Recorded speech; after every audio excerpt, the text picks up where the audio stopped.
Hello everyone, welcome to your own channel wealth with RV. तो आज हम लोग बात करेंगे एक ऐसे स्टॉक के बारे में जो कि समहाउ 100% मोनोपोली अपना मेंटेन रखा हुआ है अभी तक, और आगे भी आने वाले टाइम में मेंटेन रख सकता है। तो उससे एक ज़बरदस्त वीडियो होने वाला है। आप अभी तक आप लोगों ने चैनल को सब्सक्राइब नहीं किया तो चैनल सब्सक्राइब कर लीजिए और बेल आइकन प्रेस कर लीजिए, ताकि इस तरह के जो भी इन्फॉर्मेशन हम लोग आप लोगों के साथ शेयर करने की कोशिश करते हैं वो सब आप लोगों को ऑन टाइम मिलते रहे। So without wasting any further time, let's begin. तो चलिए हम लोग बात करने वाले हैं उस स्टॉक के बारे में जिसका नाम है एमसीएक्स। एमसीएक्स के बारे में हम लोग यूजुअली जानते हैं, अगर नहीं जानते हैं तो वो मैं शॉर्ट में आप लोगों को बता देता हूँ कि एमसीएक्स जो है कि मल्टी कमोडिटी एक्सचेंज जिसको बोलते हैं, और ये इंडिया का फर्स्ट लिस्टेड एक्सचेंज है जो कि कमोडिटी और उसके डेरिवेटिव में डील करता है। तो कहने का बात ये हुआ कि समहाउ ये मोनोपोली है। इसलिए मोनोपोली है क्योंकि ये इकलौता है जो कमोडिटी में ट्रेड करता है, ट्रेड करवाता है और उसके डेरिवेटिव में ट्रेड करवाता है। तो इसलिए देखिए यहाँ पे लिखा हुआ भी है, the company has 96.48 shares in the commodity derivatives market. तो 96% का इसका मार्केट शेयर है इन commodity derivative market, and it controls 100% share on precious metals and stones. तो प्रेशियस मेटल के जहाँ तक के बारे में बात करें और स्टोन्स के बारे में बात करें जो कि ट्रेड करते हैं उस सेक्टर में, ये 100% मोनोपोली इसका है। तो कि कहने का मतलब ये हुआ कि जिस भी बिजनेस में मोनोपोली वर्ड ऐड हो जाता है तो उस बिजनेस में हम लोग लॉन्ग टर्म ग्रोथ देख सकते हैं, क्योंकि वो धीरे धीरे भले कंपनी एक बार में तुरंत स्पाइक ना करे, लेकिन अगर उसके पास कुछ हाउ हैंड्स में पावर है, मतलब मोनोपोली पावर है, लाइक मैनी स्टॉक्स, तो हम लोग इसमें बेट कर सकते हैं फॉर लॉन्ग टर्म। तो ये चीज़ है। तो अगर कंपनी के वैल्यूएशन के बारे में बात करें तो कंपनी का वैल्यूएशन जो है, मतलब पी के बारे में बात करें तो 39 का पी है, जो कि सेक्टर के कंपैरिजन में थोड़ा सा ज़्यादा है। अब ये ज़्यादा क्यों है, और इस प्राइस पे भी क्योंकि ये ऑलरेडी करेक्शन हो चुका है, और इसका 52 वीक हाई लो के बारे में बात करें तो वो भी हम लोग देख सकते हैं कि 52 वीक हाई जो है इसका वो 2135 है, और 52 वीक लो जो है वो 1142 है। अभी इसका प्राइस 1262 पे चल रहा है। ऑलमोस्ट हम लोग बोल सकते हैं कि 40% के करेक्शन के आसपास इसका प्राइस चल रहा है। तो लेकिन फिर भी करेक्शन होने के बाद भी ये सेक्टर से महंगा क्यों है? महंगा इसलिए है क्योंकि सबको पता है कि ये मोनोपोली बिजनेस है और आगे आने वाले टाइम में ये ग्रो करेगा। तो इंडस्ट्री के पी से कंपेयर कर रहे हैं तो ये मोनोपोली दिख रहा है, लेकिन बात करें इंडस्ट्री के पी के की, तो ये खुद में ही एक इंडस्ट्री है, क्योंकि यही एक इंडस्ट्री है, वही एक स्टॉक है जो 100% मार्केट शेयर रखता है। तो खुद ये इंडस्ट्री है, इसको ऐसा बोल सकते हैं। तो ये था कंपनी के बारे में थोड़ा सा शॉर्ट के बारे में, शॉर्ट इन्फॉर्मेशन, जो कि डेफिनेटली आप लोगों को अच्छा लगा होगा। तो इसके फंडामेंटल्स के बारे में थोड़ा सा आप हम लोग आते हैं। तो फंडामेंटल्स जब भी हम लोग चेक करते हैं हम लोग तीन पैरामीटर और +2 3+2 पैरामीटर हम लोग देखते हैं। 3+2 में थ्री पैरामीटर कौन सा हम लोग देखते हैं, जो पिछले वीडियो में आप लोग हम लोग के देखे होंगे कि हम लोग आर ओ ई, आर ओ सी ई और आर ओ ई, आर ओ सी ई, आर ओ ई और डेट टू इक्विटी रेशियो वगैरह हम लोग देखते हैं। तो इसमें हम आर ओ ए, सॉरी आर ओ ए हम लोग देखते हैं, तीन चीज़ देखते हैं, आर ओ ए, आर ओ सी और आर ओ ई। तो अगर इसके आर ओ ए, आर ओ सी के बारे में हम लोग देख पाते हैं तो ये चीज़ इसका जो है ऑलमोस्ट 10 के आसपास है। आर ओ सी भी देख रहे हैं यहाँ पे 10 है, आर ओ ई भी 8 है, जो कि 8-10 मोटा मोटी मान के चले। तो ये चीज़ है। अगर डेट के बारे में बात करें तो उसके पास 86 लाख का डेट है, और उसके इक्विवेलेंट इसके पास कैश 975 करोड़ का है। तो ये पता चल रहा है कि कंपनी के पास कोई डेट ऑलमोस्ट नहीं है, ये नेट डेट फ्री कंपनी है, जो कि यहाँ पे डेट टू इक्विटी रेशियो से हम लोग को दिख पाता है कि ये जीरो है।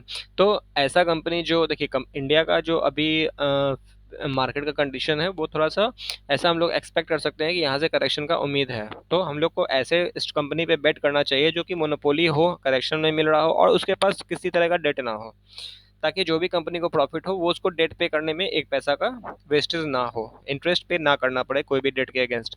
तो एमसीएक्स भी जो है वो डेट फ्री कंपनी है, और जो कि डेट टू इक्विटी रेशियो यहाँ पे हम लोग को दिख रहा है कि वो जीरो है। तो ये चीज़ें अब उसके बारे में इसके थोड़ा सा और डीप एनालिसिस करते हैं। तो इसके हम लोग प्रॉफिट एंड लॉस स्टेटमेंट को देख पा रहे हैं यहाँ पे।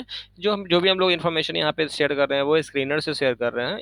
आप लोग देख पा रहे हैं कि स्क्रीनर में हम लोग एमसीएक्स के बारे में जो भी इन्फॉर्मेशन निकल रहा है वही मैं आप लोगों को शेयर करने की कोशिश कर रहा हूँ। तो यहाँ पे क्या है, सेल्स के बारे में बात करें तो धंधा इसका हम लोग जब भी देखते हैं 2011 से 2022 तक का देख रहे हैं धंधा, तो इसमें ये चीज़ दिख रहा है कि इसका धंधा ऑलमोस्ट कॉन्स्टेंट है, मतलब 369, 545, 525, फिर 3 से 41, मतलब धंधा ये लगभग तो कांस्टेंट कर रहा है। लेकिन इसका ऑपरेटिंग प्रॉफिट मार्जिन के बारे में जो हम लोग बात कर रहे हैं, तो ऑपरेटिंग प्रॉफिट मार्जिन हम लोग यहाँ पे देख पा रहे हैं कि ये जबरदस्त अच्छा सा मेंटेन करके रखता है, मतलब 52%, 65%। 30%, 29%, 45%, 40%, मतलब ये चीज़ देख पा रहे हैं कि 40 to 50% के आसपास ये इसका प्रॉफिट ऑफ मार्जिन रहता है, ऑपरेटिंग प्रॉफिट मार्जिन रहता है, जो कि इसके लिए ऐसे बिजनेस के लिए एक ज़बरदस्त चीज़ है। और ये मॉडल के बारे में बात करें, बिजनेस मॉडल के बारे में बात करें, तो ये सब समहाउ देखिए ट्रेडिंग प्लेटफॉर्म अलाउ करता है, तो ये समहाउ एक एसेट लाइट मॉडल है, जो कि जिसमें पूरे मॉडल को, बिजनेस मॉडल को चलाने में जो है बहुत ज़्यादा एक्सपेंस नहीं लग रहा होता है, क्योंकि एक बार मान लीजिए सॉफ्टवेयर बेस्ड बन गया, उसके बाद फिर उसी सॉफ्टवेयर को अपग्रेड करना है हम लोग को, तो समहाउ थोड़ा सा बिजनेस मॉडल थोड़ा सा लाइट है, जिसमें प्रॉफिट जिस भी बिजनेस मॉडल में बिजनेस मॉडल लाइट होता है ना, उसमें क्या होता है कि प्रॉफिट ऑफ मार्जिन जो है वो अच्छा खासा होता है, क्योंकि इन्वेस्टमेंट वन टाइम होता है। तो ये चीज़ है, और इसी के अगेंस्ट हम लोग ईपीएस के बारे में बात करें, तो ईपीएस भी इसका 33 था, 56 हुआ, 58 हुआ, जो भी इन 10 साल का जो दिया हुआ है टारगेट, वो हम अभी 28 के आसपास चल रहा है, और टीटीएम जो है ट्रेलिंग 12 मंथ ईपीएस जो है वो 28.45 चल रहा है, जो कि अच्छा खासा है। और डिविडेंड पे आउट है, तो रेगुलर डिविडेंड देने वाला कंपनी है, जो कि आप लोग यहाँ पे देख पा रहे हैं 10 साल में कुछ ना कुछ डिविडेंड देते रहा है। तो डेफिनेटली ये चीज़ इन्वेस्टर के लिए पॉजिटिव बात है। और अगर शेयर होल्डिंग पैटर्न के बारे में बात करें, तो मुझे नहीं लगता है कि कोई ऐसा म्यूचुअल फंड है जिसके पास इस जो एमसीएक्स में इन्वेस्टेड ना हो, क्योंकि हम लोग देख पा रहे हैं जैसे ही डीआईएस का लिस्ट देखते हैं, हम लोग इसमें देख पा रहे हैं सबसे बड़ा इन्वेस्टर तो कोटक महिंद्रा फंड है, कोटक महिंद्रा बैंक है, जिसने 15% का माल उठा रखा है सिर्फ अकेले।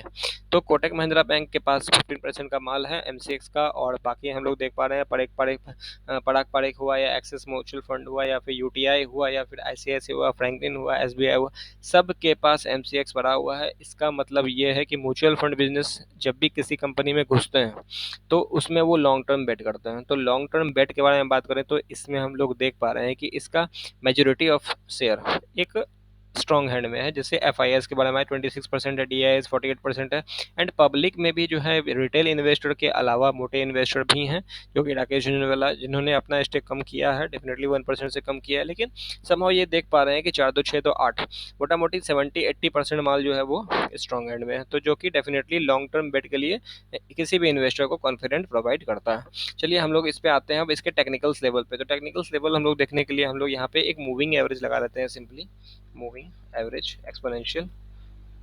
इसमें ज़्यादा नहीं लगाएंगे हम लोग, एक शॉर्ट टर्म के लिए लगा लेते हैं 20 मूविंग एवरेज, एंड दूसरा लगा लेते हैं 200 मूविंग एवरेज। ओके, तो हम लोग यहाँ पे देख पा रहे हैं, थोड़ा सा इसको स्ट्रॉन्ग कर लेते हैं। ओके, ठीक है, ये अपना मोटा वाला लाइन जो हो गया वो 200 डे मूविंग एवरेज हो गया, और इसको हम लोग ब्लैक कलर कर लेते हैं, जो कि इसको भी मोटा कर ही लेते हैं, लेकिन ब्लैक कलर से इंडिकेट होगा। ओके, तो ब्लैक कलर का जो लाइन है ना, वो 20 डेज मूविंग एवरेज है, 20 डेज 1 डे का कैंडल लगा हुआ है, और यहाँ पे ये जो ये लाइन है पर्पल कलर का, ये 200 डे मूविंग एवरेज है। तो सिंपली हम लोग देख पा रहे हैं कि आज का जो क्लोजिंग है, मतलब लास्ट ट्रेडिंग डेज का क्लोजिंग है, वो 20 डेज और 200 डेज दोनों मूविंग एवरेज के नीचे है। इसका मतलब क्या हुआ कि ये स्टॉक शॉर्ट टर्म और लॉन्ग टर्म दोनों के लिए अभी बेयरिश है। जब तक ये स्टॉक 1200 इस लेवल को पकड़ लेते हैं, मतलब 1300 के ऊपर क्लोज नहीं देता, तब तक ये शॉर्ट टर्म के लिए बुलिश नहीं होगा। और अगर शॉर्ट टर्म के लिए अगर हमको बाय करना है, तो हम लोग 1300 के ऊपर बाय करेंगे, और 1400 या 1380 के आसपास इसका हम लोग टारगेट रख सकते हैं इन शॉर्ट टर्म। और अगर लॉन्ग टर्म के बारे में बेट करना है, तो डेफिनेटली हम लोग इसमें वीकली चार्ट लगा के एक बार देखेंगे। वीकली चार्ट हम लोग लगा लेते हैं, और वीकली चार्ट में देखिए, जब हम लोग लॉन्ग टर्म बेट करते हैं ना, तो टेक्निकल्स तो हम लोग देख लेते हैं, चलिए कोई इशू नहीं है, लेकिन लॉन्ग टर्म बेट करने का मतलब है कि हम लोग उसके फंडामेंटल पे बेट कर रहे हैं, समझ रहे हैं ना। तो फंडामेंटल पे बेट कर रहे हैं जब हम, तो हम लोग इसके फंडामेंटल्स को ध्यान में करते हुए इसमें सपोर्ट खोजने का कोशिश करेंगे, जो कि हम लोगों को यहाँ पे मिल रहा है, कि एक यहाँ पे हम लोग देख पा रहे हैं। जस्ट मिनट में एक लाइन ड्रॉ कर देता हूँ। ये एक रेसिस्टेंस था, यहाँ पे रेसिस्टेंस था, जो कि एक सपोर्ट का काम आगे कर रहा है और करेगा।